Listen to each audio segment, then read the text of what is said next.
приоритетно за граѓаните на Македонија е враќањето на владење на правото. Тие се случаеви кои што беа спомнати и кои што се спомнуваат во нашата програма се случаи кои што беа искористени за подгревање на меѓуетничките тензии, а за жал отидоа и невини човечки животи.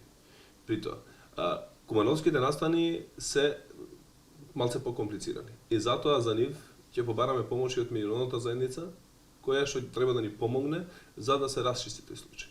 Може да се расчисти.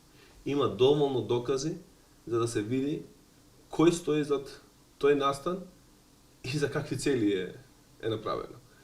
Има уште неколку сензитивни случаи, кои што исто така бараат решение и правдата да излезе на виделина. Се спомнува Сопот, Монструм, го имаме Нешковски, го имаме Младенов. Тоа се случаи кои што мора да се решат.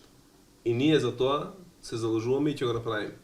Не сме ниту еден невин граѓани на Македонија да биде во затвор. А во моментот, за жал, знаеме дека има многу невини кои што гнијат по нашите затвори, а виновниците за вистинските криминалци, за жал, се на слобода.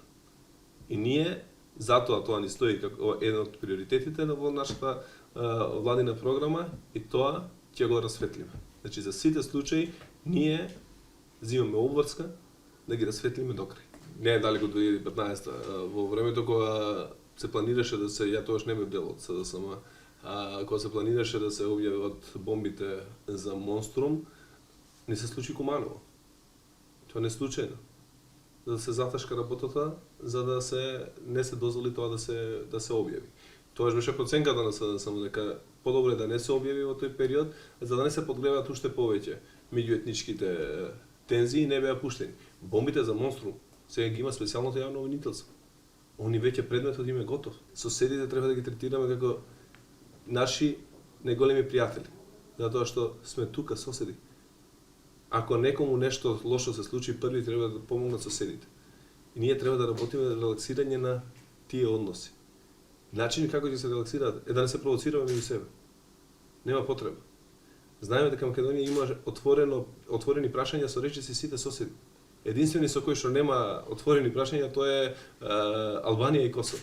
Ако е план Б, секако дека за тоа треба да се почека за да ги кажеме кои се чекорите, нема да биде добро сега да кажеме кои се чекорите што треба да се преземат, но се што ќе се преземе ќе биде во насока на мирно примопредавање на власта, односно на доаѓање на власт на силите кои што докажаа, политичките сили кои што докажаа дека имаат мнозинство. Начинот како тоа ќе го направиме останува на нашиот лидер да го објави и тоа е секако дел од наша поширока анализа внатре во партијата.